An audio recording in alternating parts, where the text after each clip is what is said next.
Hello, everybody. Welcome to Echo Underground. I'm Shanique. This is Mike.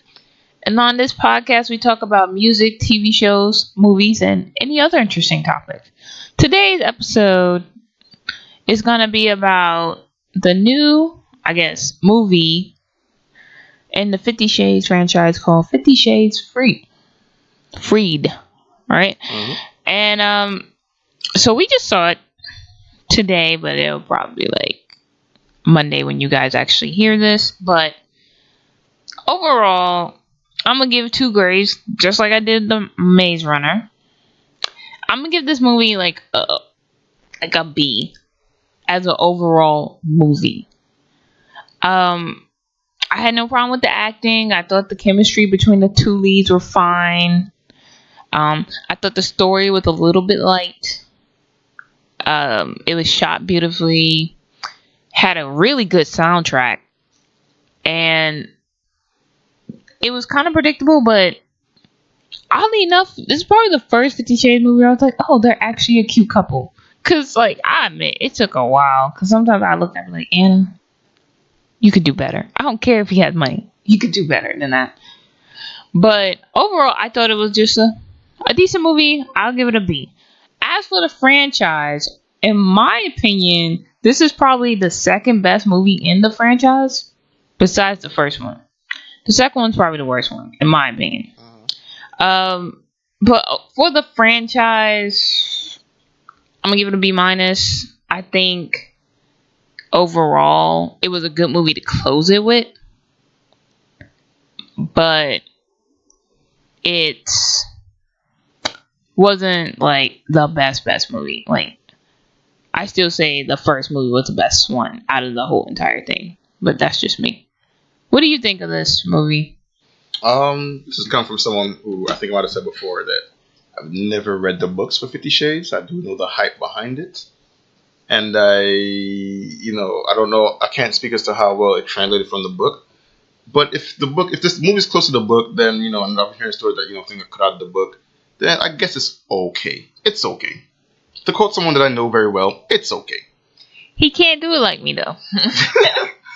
But yeah, that's kind of where I'm at with this, to be honest. For the movie and the franchise, I give both of them a B minus. I do agree with Shanique, though. My favorite one was the first, but I'm kind of a sucker for how a story begins. Like the middle part of the story is always the weakest part for me for some reason.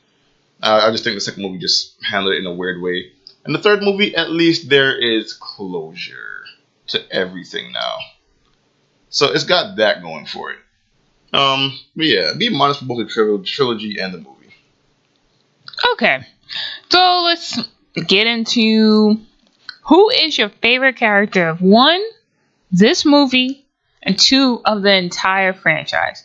For me, splitting everything down. Okay, fine, go ahead. There's a reason why, because I'm doing this because here's my thing. In the entire franchise is Anna. Mm-hmm. In this movie, it's Anna. I feel like she was the best character in entire of all 3 movies. She was the best character.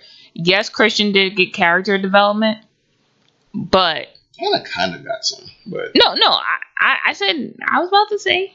In my opinion, she did. She became stronger, oddly enough, because I think she had to become stronger to deal with Christian. He's very overprotective, kind of controlling, because he's used to everyone just doing what he says. He's not used to a man, let alone a woman, defying him. Because he'll say things like, oh, why must you defy me? And all this type of stuff, which to me are red flags, but this is fiction. So I thought that she became a stronger woman towards the end of the series. And in this movie, she held her own. She went to bat for, all the people involved. And there will be spoilers, but we're not at the spoiler part yet. So, what about you? Who's your favorite? Considering you only really have, 2, I guess 3 characters to work with. But, the Jack, there's a character named Jack. He's only been in 2 of the movies. And I guess the only 2 real characters that actually, had some kind of growth in all movies, consistently was Anna and Christian. And I guess between the two, if there was it may as well be Anna, because Christian, I don't know, he's got baggage. Christian just had baggage. Like technically, all the movies are about Christian. 'Cause, like nothing in Anna's life has really become a problem for the story, other than Anna herself. But like Christian just has all this history and baggage and all these enemies and all this power, and I'm like, God, I wouldn't want to be you. All that money in the world, and I wouldn't want to be you. I wouldn't want to have your history. So yeah, I guess mine would just be Anna. Yeah. So fine, let's get into it. What do you think of the evolution of Christian and Anna's relationship from the first movie to this movie? I mean, oh boy, I don't know. Here's my thing. I think the second movie was a wasted opportunity in a weird way for Christian, because yeah, he won Anna back, but we didn't even see him trying to win. Like in the second movie, and I'm not gonna put a spoiler because you already seen it. Hopefully, the second movie, he just shows up at the gallery and gives her flowers, and they're already trying to be friends, but not really, because the same night they have sex. Mm-hmm. You talking? And it's like you didn't see him try to win her back. You didn't see him like really do anything. With Anna, she definitely learned over the across the series of movies to draw boundaries with Christian, and she stood up for herself. And that's probably what I did like, because Lord knows if she didn't have a will of her own and knew how to talk to him, this relationship would be so toxic for her. Yeah. But like every time he didn't step up, or he did something she didn't like, she was like, "No, I'm not about this. Like, you're not gonna treat me this way." And yes, she was naive for some of the parts of the relationship, but I thought the second movie, yeah, you got a deeper look into Christian and the introduction of Sawyer. I'm sorry, not Sawyer. Look, Sawyer is in this movie, but that's Elena and all that. Yeah, but Elena and Jack, you got that, but it wasn't really handled the way I think it should have been. Because then this movie would have been more, I guess, satisfying if it was handled better in the second movie. Because the second movie to me was like almost pointless in a weird way. I'm going to tell you, the only reason it was important was because of the introduction of Jack and Elena. Yeah.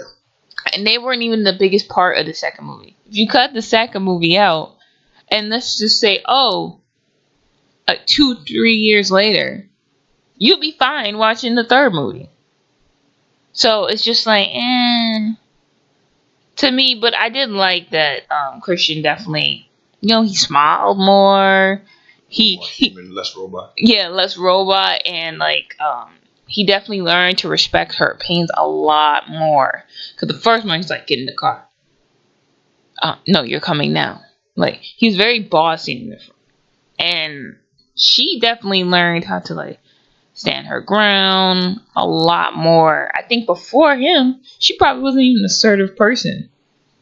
He made her definitely more confident and assertive. So I did like that, and she made him more human. So I guess that's the point of their relationship. But I still say I wouldn't have chose Christian. Just saying. He's a little teen too much for me, but that's just me. What do you think of their relationship throughout the movies? It was weird. Like, I feel like weird is the most appropriate thing you can have for their relationships. Because at least, like, it went from the introductory stuff to, the whole marriage thing to post-marriage. So I guess that's like, it's a weird thing. Like in the dating phase, it's pretty much just sex. In the marriage phase, it was like outside things happening, like, Jack and Elena and some back history. Getting out in the front, getting all the dirty laundry out. That's pretty much getting the dirty laundry out before the marriage actually happens. And then the third movie is like, the marriage is here, and now some people's past are catching up, and, some people's out for revenge, and yada, yada, yada. Some more dirty laundry needs to be dried out. Yeah. So, I don't know. I feel like sexually, I guess, like, as far as Anna goes, at least she's more accepting of this, because, like, it must be one of them things where it's like, you're so submissive that you're dominant. I don't know. I don't know the psychology behind Where are it. you going with this? You tell me what I think about the evolution of them. That's what I'm thinking. That's what I'm talking about. Yeah, but I meant like when you said, "Oh, you're so submissive." She evolved from being like submissive and like actually being like a submissive character to being a submissive and still like a dominant character. Is what I mean. Oh, okay, gotcha. Like, we're back on track here. Anyway, but that's what I think about it though. Okay.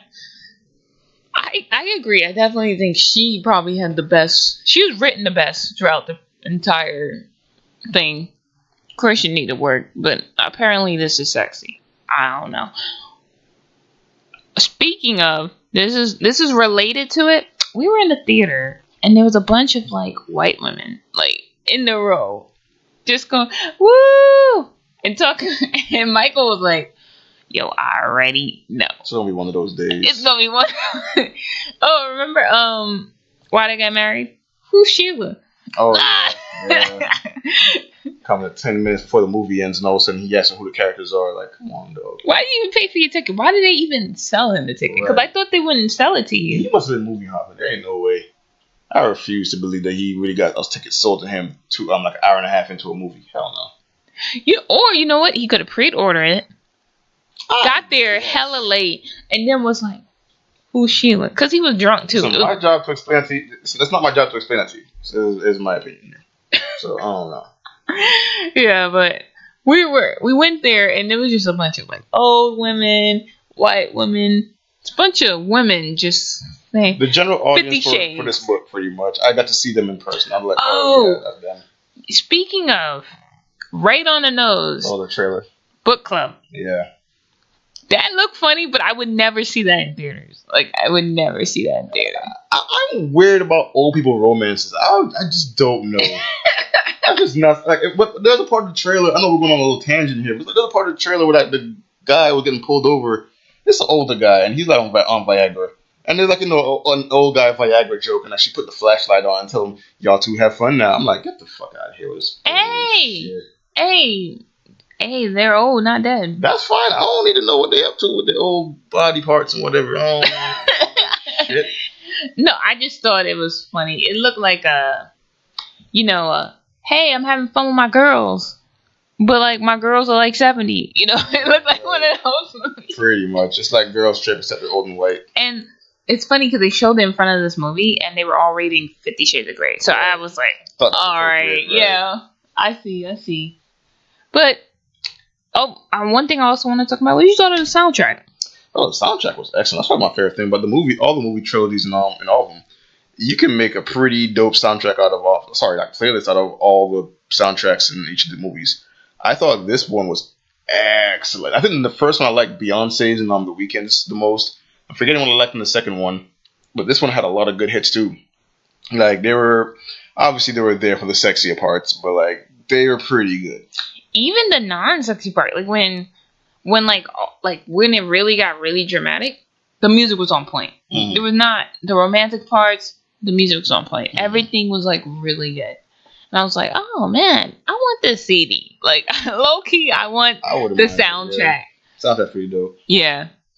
All right, so we're gonna get into the spoilers.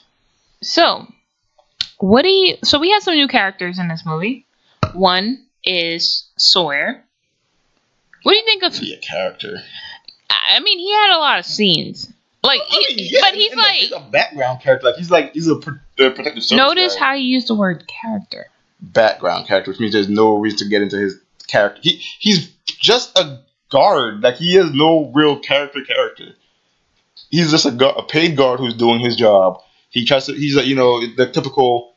Like, certain Disney movies where, like, there's a person supposed to, like, guard the princess, but the princess wants to, like, enjoy her freedom, so she runs away and, like, outsmarts the guard. He's that guard. I don't really see him as a character. I thought there was something that was possible to happen between him and Hannah, not to get mixed up with Anna. The black girl, yeah. I thought that was a possibility. I'm like, that would be a good little story arc, considering they have, this guy in here. Which was kind of a weird time to introduce him for no reason, I guess. But I guess he's just another guard. But yeah, there was that. I don't really have an opinion on him. Sorry. He didn't do much but be a guard. Yeah, he went on a tangent. But what I was saying was, I thought he was supposed to be like, who's Christian's guard name? Tobias? Why did I think Tobias? Is his name Tobias? Christian's guard? I don't remember his name. The old one? Yeah, the older one. All 3 movies. Yeah. I'm forgetting his name. Taylor. I thought he was supposed to be Anna's Taylor. He sucks at it. But he was supposed to be Anna's Taylor. And I kind of thought what I was going to say about him was like how him being there kind of like shows how Anna's life changed. You know? Because she's not used to having guards. And we didn't see the woman a lot. We just mostly saw her. Yeah, she got introduced and that's pretty much it until the whole Jack thing happened. Yeah. Basically. So you have that. You have Elena's mentioned, but you never see her. Because they're like, low-key, we don't want to pay for you. And then we have, or the scenes were cut. One of them. And then we have the return of Jack. I don't know. Jack, he succeeded in one thing. Creepy. He definitely was creepy. He's creepy in the second movie, to be honest. No, I mean, I'm just talking about in terms of this movie. He seemed to be like creepy. He definitely was creepy in this. He got creepy towards the second half of the second movie. Like, he started off normal, and then when Anna wasn't feeling him, he got extra creepy and extra mean. And I was just like, whoa, bruh. And this movie, he definitely, like, I don't get his end goal. You know what I mean? Like, yeah, he wanted the money, but then what? He wasn't gonna get far with that. I think it's just a greed thing. Like, you just want it. Like, you just have a desire to want something, but like your rationale for the desire isn't really making sense. Like, and he does kind of have some of his motives explained in the movie as well, which we'll get to in a little bit, I guess. Well, we can get into it now since we're talking about him, but it was jealousy, right? Him and Christian were in the same home, but Christian got adopted, and then Jack got sent to another parent. But here's my thing. He had a good job, but he didn't know how to act right. He had a successful career, but again, he did not know how to act correctly.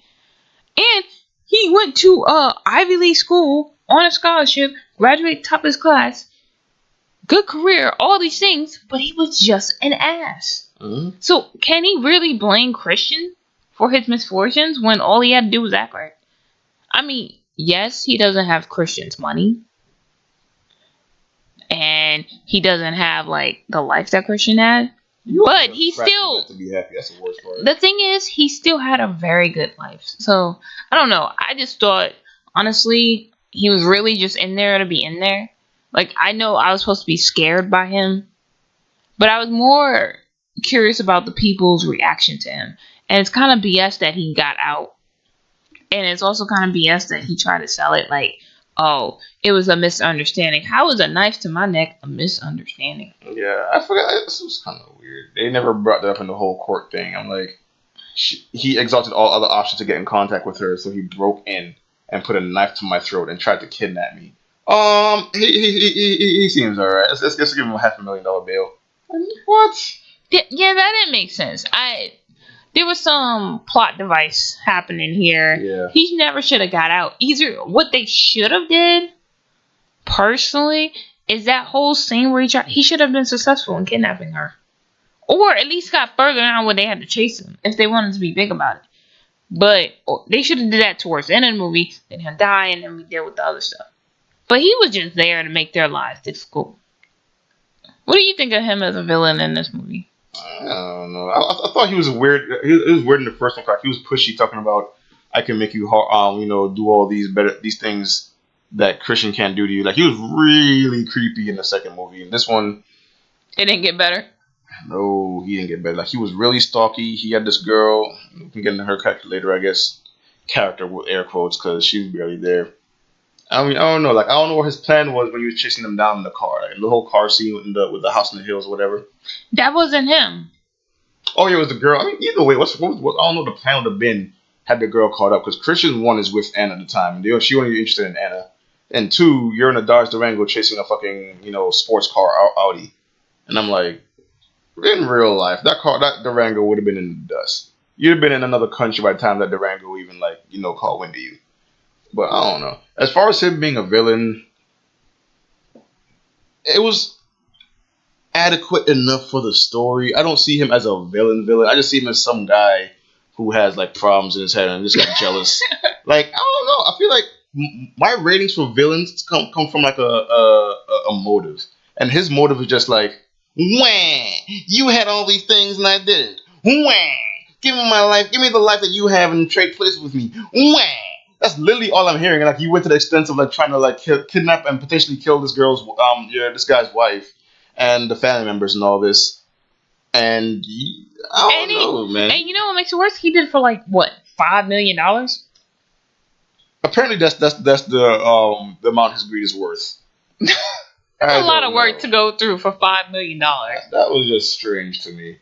I mean, then again, I don't know. I think the whole thing with them happened because, like, you know, one, he was pushy, and two, Christian kind of got him fired from his position to get Anna into it, or something like similar to it. I think a similar position to it after he got fired. Well, I think he got fired because Christian was like, "Nah, you're not going to be able to work near my girl like that." Yeah. And then I think Anna just got lucky to get that position. I mean, I still think Christian had a hand in it because technically Christian owns the company. He's like the parent company of the parent company of the parent company. Yeah, but I think that's what they were trying to, like, you know, push in this movie, that she earned all her stuff.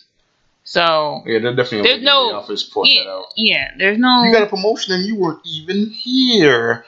Congratulations. Yeah, but that's all speculation. But that's what people think. But at least from what we saw in the movie, she looked like she knew what she was doing. She looked like she was capable of doing her job. Mm-hmm. So I can't even say she doesn't know. It'd be worse if she didn't know what the hell was happening. Right. And was doing all this stuff. And apparently she was doing good too with the whole voice author. Yep. Who like had like a book deal that was going to be like pretty good, like, you know, 200 pre-orders before the actual, like, you know, sales got released or whatever. I'm like, oh, that's pretty good before marketing hits. All right, clearly she knows what she's doing, but I don't know. It's just weird. I just going back to the whole topic of Jack here. It's just like, one, we kind of saw this happening in this movie coming because at the end of the second one, he was looking at the fireworks at the party, all ominous, like burning a picture of Christian and Anna or whatever it was, and it was like, okay, there's some telltale signs. How he went about it was pretty basic. Like, one, he tried to damage Christian's server room or whatever it was. Yeah. What we talked about earlier with the whole kidnapping thing. And I'm like, all right, Joe, this is... Yeah, so he basically broke into Christian's, like, I guess, company's server just to get information on his family. Mm-hmm. And then, you know, that's why he knew where to find Mia and all these things. Now... all I know is, for me, he was basically a backdrop to Christian and Anna's drama. He wasn't like a full-on villain where they had to, like... I mean, yeah, he was, but the movie wasn't dedicated to him pretty much. Yeah, he was just there. Yeah, not a problem. He was a sub-problem. Basically. And then you have that. And I guess the main issues in this movie was definitely Christian and Anna adjusting to being married. Mm-hmm. I thought their wedding was beautiful. I guess we can get into the whole... They had a couple issues. One issue that they had was, like, originally, you know, she still wants to be her own person, so she didn't take his name right away. Mm. And so she agreed to take his name after they talked about it, which I thought that was probably the most mature and healthiest conversation. You should have had that conversation before you get married, but whatever. No, she didn't want to just use it at work, you know? I mean, she get that. But it's your name now. Like, you can't really run away from your own name at that point. Like I said, it's a conversation to have. Before. But, like, a lot of women do that, though. A lot of women, like, they use their maiden name at work, but they're legally another. That's why they have that whole section. Is this your name? It's different when your husband owns the company that owns the company that owns the company. That's why I find it different. Especially since you know how clingy Christian is. Then he's going to catch wind of that and have a problem with it. And lo and behold, he did. So, surprise there.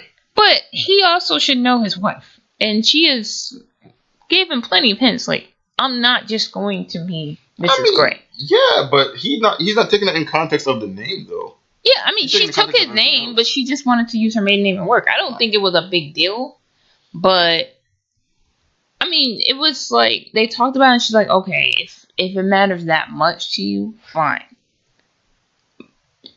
And she definitely used her name very often in this movie. I heard First of all, if you watch this movie, make sure you watch it in a theater with liquor and drink every time she says Mrs. Gray or Mr. Gray. That is very irresponsible. You will hear Mrs. Gray and Mr. Gray all throughout this movie because they want you to understand she is Mrs. Gray.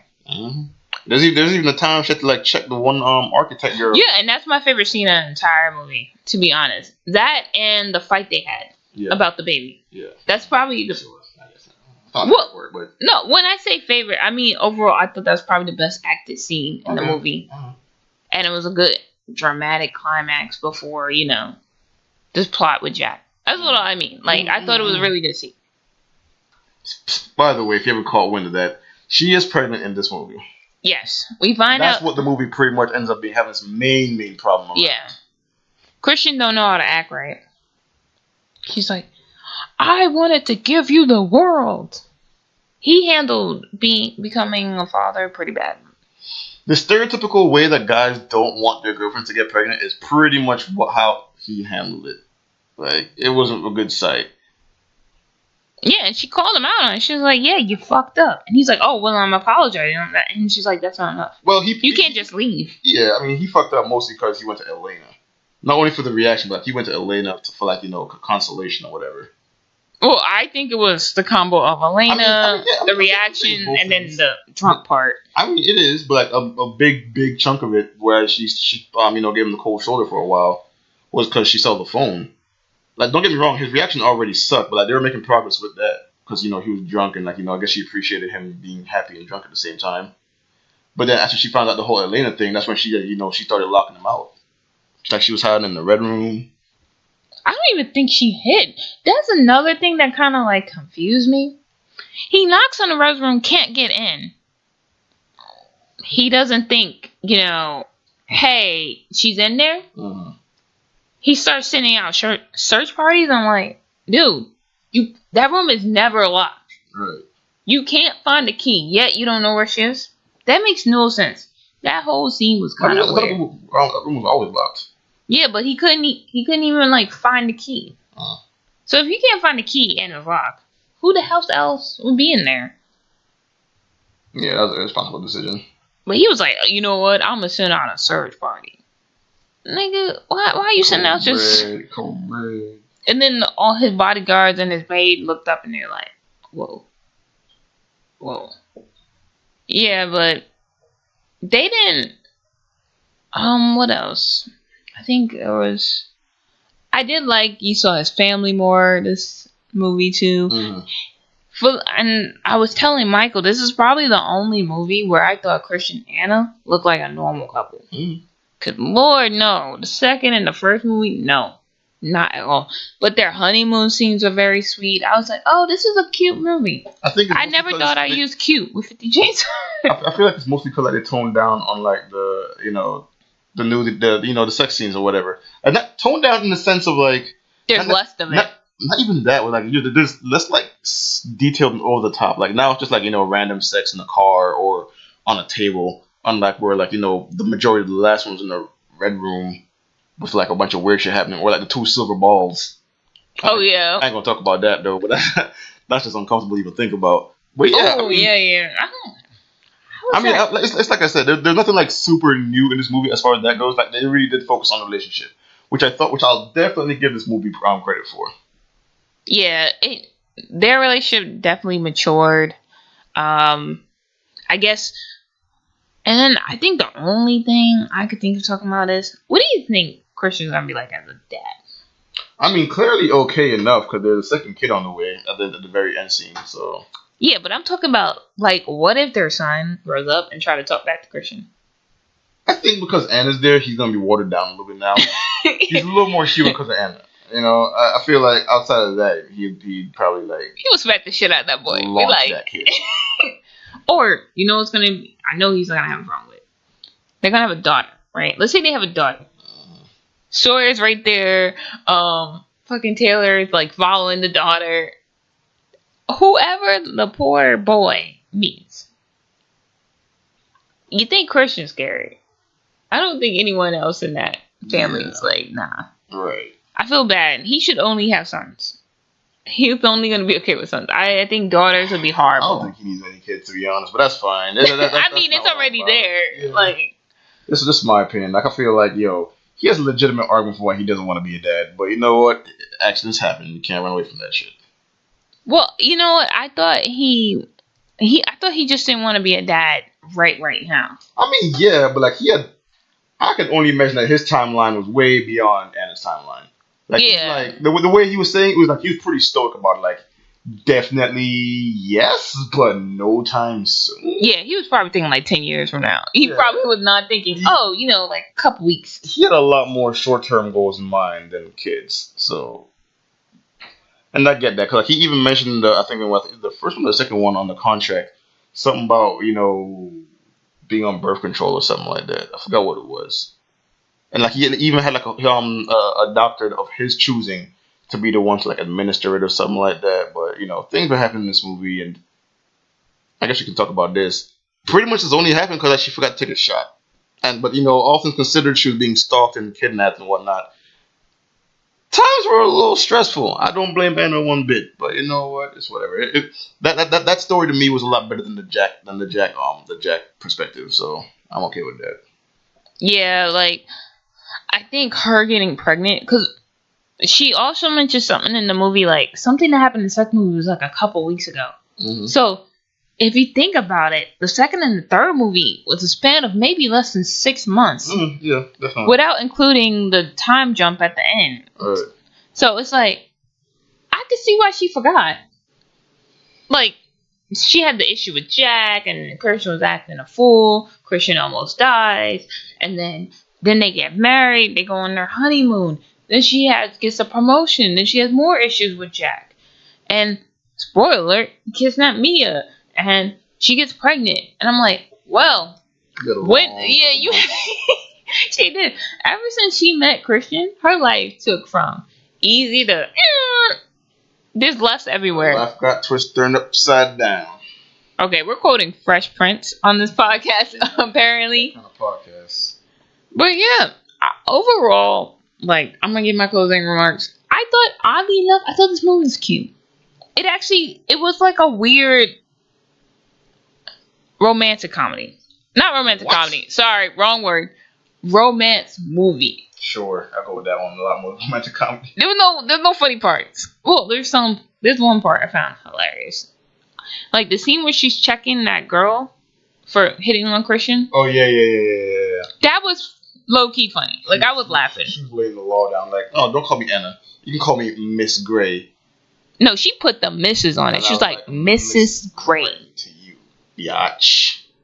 Cause that girl was out of line. Like, how you talking to her, man? Why she's not there? She was touching him way too much. I know. Michael turned, looked at me, was like, "Did you see that?" So I would have checked her. Like, whoa, hold up.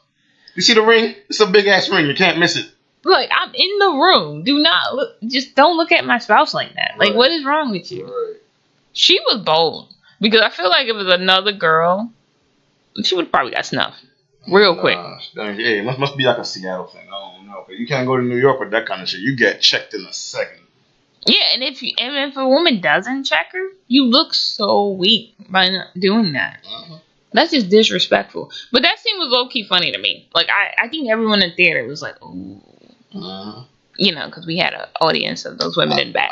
I like it very much because it was super implied, but never explicitly said on the movie. That she's making moves. Like all the moves that she was doing were very subtle, but it's like a direct subtlety. I know it's an oxymoron, but it's like she was in there for trouble. Like I don't know, there's this whole running joke about whether or not her breasts were real or fake. Well, I don't know. She was just too pushy. She's talking to Christian pretty much the entire time. Like, yo, just in case you forgot, bitch. That basically I'm here. That was the classiest. She read her really good. It was very classy how she did it. I like seeing Anna have balls like that. that's one like I mean, she mostly does those kind of things with Christian in order to like check him, but like especially with the whole revenge thing early in the movie when she went out with her friend when she wasn't supposed to go out, and like Christian had took out revenge on her pretty much, and she was like, "Yo, don't do that. You should have talked about that instead of being childish about it and taking it out on me later." Which, the revenge itself was a little strange, but whatever. Yeah, he was just teasing her and then saying, "Oh, I'm not giving you none." That's basically what the revenge was. And she was like, "Don't use sex to hurt me," which is a true thing. She wasn't getting hurt. No, like the whole revenge, not physically hurt. I'm talking about emotionally. Okay, gotcha. God, man. Even still, whatever. That's fine. Okay, sure, that was wrong of him. I feel like the method itself wasn't like disrespectful in my mind, but I feel like with the intention was definitely wrong. But it's like, ooh, I'm not gonna make you have your O. Nah, that's not actual revenge. That's just being petty. But whatever. Hey, Christian was about that petty. Why? P to the E. Can we please get to the podcast? It's petty. No, but I got what she was saying. He was definitely trying to. He was trying to humiliate her in a little bit, and I didn't like that part. But she checked him on it, and that was a good thing. But like I was saying, for my closing remarks, I thought the movie was low-key kind of cute, because most of the scenes were like, they were happy. Yes, there was drama, but they would end up together, and then it ends with a cute little boy and her pregnant again. I was like, oh, it's kind of cute. Would I want a relation like that in real life? Hell no. I don't want a Christian. I don't care if he could pay all my bills, fly me to an island every week. Hell, I'll never have to work again. I don't want a Christian Grey. At all. He freaks me out low-key sometimes. The only time I really liked him in the movie was like the beginning where he was smiling and like the end. The middle, I was like, Hannah, you might have made a mistake. That's definitely not around the time when he realized she was pregnant. Like, he took that the wrong way. He took a left and jumped over it. He was like, I'm gonna take this left on this cliff and just go. Some backflips, Yep. We're gonna be like Vin Diesel and Fast and Furious and go. Yeah, pretty much. Pull it down to Toretto and just go off that cliff. Even though you will not survive the same way. I don't give a fuck what you're plan on dying immediately. That's a swift death. But, yeah. But that's what I thought of it. I thought it was cute. I thought it was a good way to close the franchise. You definitely feel a sign of like this is over from it. Yeah, I mean, they pretty much said, and they lived happily ever after. Yeah, it's definitely closed. It's no words. Yeah, so it's definitely closure, and I don't feel like I'm missing anything. And I'm good with the ending of the whole series. What's your closing remarks? I mean, I hope this. Granted, I think this is probably the least graphic one compared to the other ones. I'd say it's not a movie you want to see on its own. You technically have to know the details, especially mostly from the second movie, about what's going on, about like why Christian didn't like being touched on his chest, where all the burn marks coming from, who Elena was, all these other insider family problems he's been having. Like you kind of can't see out of order, but it's definitely if you're a couple, go ahead and see it. If you're one of the fans of the books, let us know how well it translated on our Twitter and through YouTube and emails and all that, because I don't know how well it translated. I just heard things got taken out because like there were some parts that were like a little out there. But as far as the movie, it was alright. It was predictable. The bad guy was the bad guy, but the real bad guy was like the real antagonist of the story was the problem that they had between each other with the baby. But granted, Anna had her hands full, so there wasn't much she could do about that. But yeah, it was okay. He's still in myself. It was okay. It was okay. He can't do it like me. It was okay. Okay, he's being weird. So let us know what you guys think about this movie. Did you think it was just pure trash, or maybe you liked it, or maybe you're a super fan of the movies and the books and it's like, yeah, I really loved it. We want to hear all types of opinions. You could tweet us at EchoUPodcast. You can also email us at echoundergroundpodcast@gmail.com. And we're everywhere on YouTube, SoundCloud, Facebook, and podcasting apps at Echo Underground Podcast. And we'll see you guys next episode. Bye. See ya.